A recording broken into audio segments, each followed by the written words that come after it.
Assalamualaikum warahmatullahi wabarakatuh. A'udzubillahi minasyaitonir rajim. Alhamdulillahi rabbil alamin. Wassalatu wassalamu ala asyrafil anbiya'i wal mursalin wa ala alihi wa sahbihi ajma'in. Allahumma anfa'na bima 'allamtana wa 'allimna ma yanfa'una wa zidna 'ilma. Subhanaka la 'ilma lana illa ma 'allamtana innaka antal alimul hakim. Allahumma amin. Alhamdulillah, syukurillah. Pagi ini kita dapat meneruskan kuliah tadabbur berdasarkan kepada buku yang temanya Hidup Mengabdi, Hidup Berbakti. Itulah tema kepada siri kuliah kita. Kita masih lagi membicarakan tentang infak. Ya, kerana dalam infak inilah yang jelas nyata bagaimana Allah hendakkan kita berbakti. Infak itu sendiri merupakan ibadah, tetapi di dalamnya ada elemen-elemen kebaktian. Elemen-elemen albir. Sebab kita ini akhirnya mohon kepada Allah selalu dalam doa kita. Allahumma tawaffana ma'al abrar. Ya Allah, wafatkanlah kami nanti bersama orang-orang yang berbakti. Maka kita mohon nak jadi orang yang berbakti.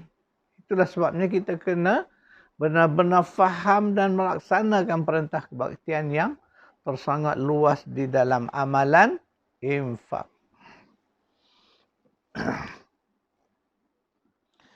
Tuan-tuan dan puan, kita telah pun sebelumnya membaca ayat tentang bagaimana Allah menceritakan bahawa syaitan itu sentiasa mengapi-apikan kita supaya jangan berinfak. Jadi syaitan memasukkan perasaan sayang, cinta kepada harta sehingga kita menjadi bakhil. Maka penyakit bakhil ini disebut satu penyakit yang sangat buruk pada kita. Ya. Sebab apa? Bakhil datang daripada itulah kerja syaitan. Ya. Syaitan menanamkan perasaan sayang harta. Jangan keluar zakat, jangan berinfak, jangan beri pada orang lain. Itulah bisikan-bisikan syaitan. Kenapa syaitan tak nak kita dapat ganjaran besar yang Allah janjikan kepada kita. Jadi orang-orang yang bakhil ni jiwa dia ada penyakit. Jiwanya ada penyakit. Sebab apa kita kata ada penyakit? Kita boleh lihat. Orang kalau dia bakhil, akhirnya dia ditimpa dengan perasaan takut. Takut apa? Takut hartanya hilang. Takut hartanya dicuri orang. Takut hartanya rompak di orang. Macam-macam perasaan takut akan timbul. Ya? Kerana perasaan sayang dia kepada harta itu. Jadi itu memberi kesan yang tidak baik kepada kesihatan jiwa kita. Ya? Maka sebab itulah Allah memberi kita jalan untuk membersihkan diri dari perasaan ataupun gejala jiwa yang terburuk ini, iaitulah kikir ini, dengan cara berinfak. Latih diri berinfak, bagi sedikit-sedikit sehinggalah akhirnya insya-Allah Allah akan bersihkan hati kita daripada penyakit kikir ataupun penyakit kedekut, ya, bakhil.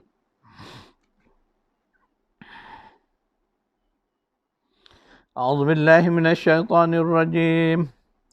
ولا يحسبن الذين يبخلون بما آتاهم الله من فضله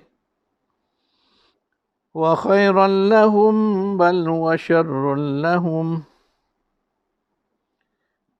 سيطوفون ما بخلوا به يوم القيامة ولله ميراث السماوات والأرض Wallahu bima ta'maluna khabir. Wala yahsabanna allazina yabkhalu. Dan janganlah orang-orang yang bakhil dengan harta yang Allah berikan kepada mereka itu menyangka bima atahumullahu min fadlih. Janganlah mereka menyangka huwa khairan lahum. Ada orang yang menyangka bakhil itu baik untuk dia. Kerana dia kata apa? Dengan bakhil itu dia dapat menjaga harta dia. Jadi dia tak rugi. Itu sangkaan dia. Jadi dia kata dengan ada sifat bakhil itu, ia baik untuk dirinya. Tapi Allah kata, bal huwa syarrul lahum. Sebaliknya dia adalah sikap buruk bagi mereka. Sayutawwafuna bi. Maaf ya. Sayutawwaquna ma bakhilu bihi yaumal qiyamah.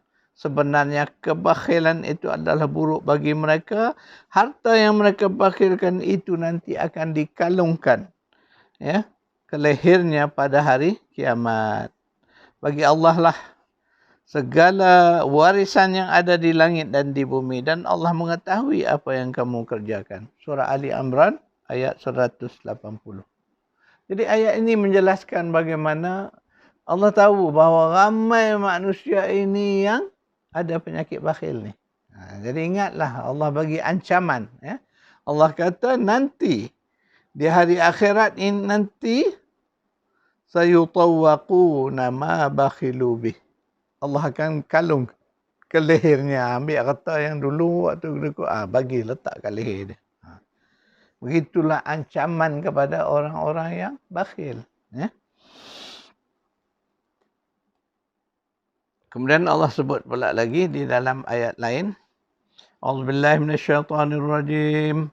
Falamma atahum min fadlihi bakhilu bih wa tawallaw wa hum mu'ridun. Kemudian setelah Allah memberi kepada mereka dari limpah kurnianya, mereka bakhil dengan pemberian Allah itu. Serta mereka membelakangkan janjinya, dan sememangnya lah mereka orang-orang yang sentiasa membelakangkan kebajikan. Ya. Surah 9, Surah Taubah ayat 76.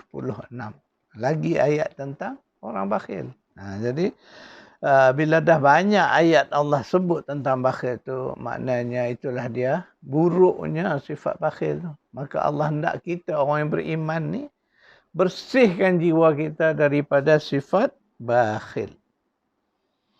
Dan lagi ancaman terhadap orang bakhil, ya. A'udzubillahi minasyaitonirrajim.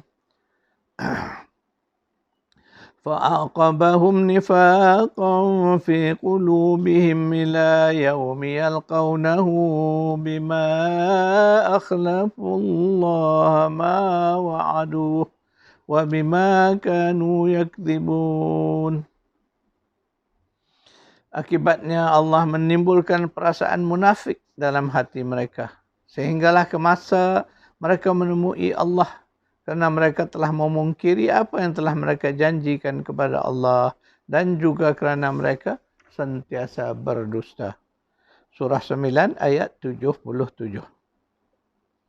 Sementara itu kita melihat, ya, di dalam hadis Nabi SAW, baginda juga menyebut tentang sifat bakhil ini. Salah satunya hadis sahih yang diriwayatkan oleh Tirmizi. Al-bakhilu ba'idun min Allah, ba'idun minal jannah, ba'idun minan nas. Orang-orang bakhil itu jauh dari Allah, jauh dari syurga, dan jauh daripada manusia.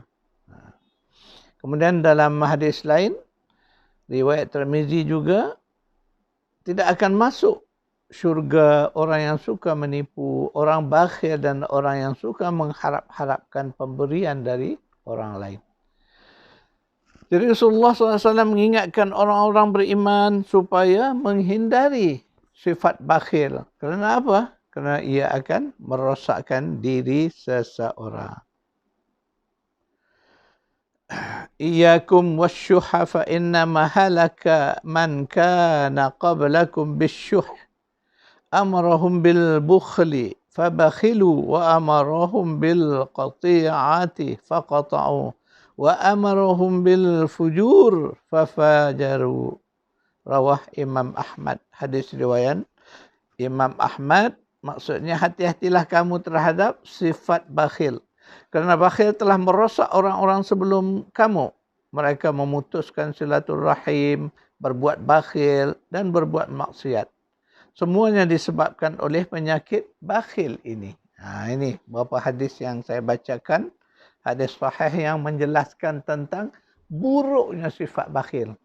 Dalam hadis terakhir itu disebut bahawa bakhil menjadikan kita ni memutus silaturahim. Orang bakhil dia tak nak berjumpa dengan kawan-kawan, dengan kawan keluarga. Kenapa? Dia takut orang minta daripadanya. Itu kan secara psikologi kita baca. Itulah psikologi orang bakhil. Nabi menceritakan dengan jelas. Jadi ingatlah tentang bahaya bakhil ini. Dia akan menjadi penghalang kepada amalan, kebaktian kita melalui infak. Ingat, ketika kita bakhil, kita telah mengikut langkah-langkah pujukan syaitan. Kerana apa? Allah mengajak kita menjadi pemurah. Ya, malah Nabi SAW dan seluruh sahabat ahli keluarganya telah menunjukkan sifat-sifat kemurahan yang sangat jelas nyata. Kita lihat isteri Nabi SAW, Khadijah, mengorbankan seluruh kekayaan, kemewahan hidup, harta bendanya untuk Islam. Sehingga disebutkan bahawa Sayyidatina Khadijah menyebut, andainya kalau boleh tulang belulang aku ni dijual lah, maknanya sampai begitu dia sanggup nak mengorbankan hartanya, Masya Allah, pemurahnya. Begitu juga dengan para sahabat Nabi SAW yang terkenal dengan sifat pemurah, Abu Bakar, Umar, Osman. Semua sahabat-sahabat itu mengikut jejak Nabi yang sangatlah pemurah. Jadi orang pemurah ni orang yang bebas daripada sifat-sifat bakhil.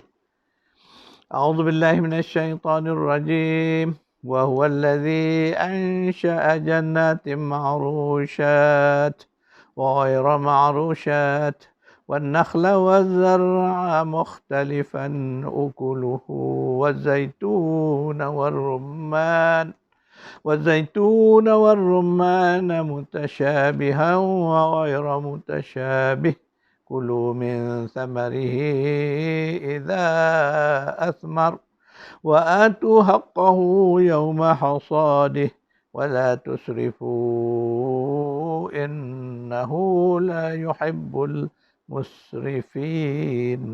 Dan dialah Allah yang menjadikan untuk kamu kebun-kebun yang menjalar, tanamannya dan yang tidak menjalar, dan pohon-pohon tamar dan tanaman lain yang berlainan bentuk, rupa dan rasanya, dan buah zaitun dan buah delima yang bersamaan warnanya atau daunnya dan tidak bersamaan rasanya. Makanlah dari buahnya ketika ia berbuah dan keluarkanlah haknya, zakatnya pada hari memetik dan menuainya, dan janganlah kamu melampaui pada apa-apa yang kamu makan dan belanjakan. Sesungguhnya Allah tidak suka kepada orang yang melampau, iaitulah orang yang membazir. Berbalik kepada sifat pemurah, iaitulah dengan berinfak, mengeluarkan hak-haknya, iaitu zakat. Yang ini disebut dalam hasil-hasil tanaman. Tapi hari ini kita melihat banyak sumber-sumber lain yang juga perlukan zakat, perlu dikeluarkan zakat. Ya. Tetapi sebab itulah hari ini pendapatan juga, ya, hasil dividen, keuntungan dari perniagaan juga perlu membayar zakat. Kalau kita faham, kerana itu juga merupakan rezeki. Dalam zaman moden ini dah berbagai-bagai sumber rezeki. Ya. Jadi semuanya perlu dikeluarkan zakat dan perlu diinfakkan lebihannya ke jalan Allah. Sekadar itu kuliah kita, insya-Allah saya akan buatkan nota-nota kuliah.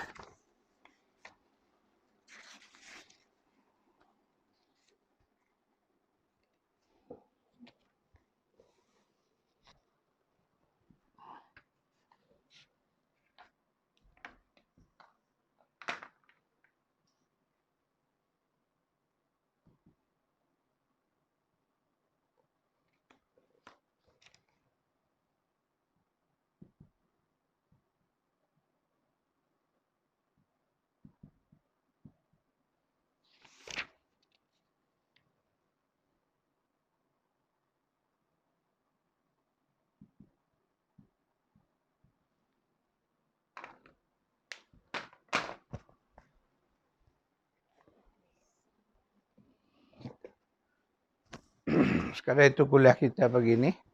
InsyaAllah kita bertemu lagi pada besok hari. A'udzubillahi minasyaitanirrajim. Rabbana atina fid dunya hasanah wa fil akhirati hasanah wa qina adzabannar. Sallallahu ala Muhammad wa ala ali Muhammad walhamdulillahi rabbil alamin.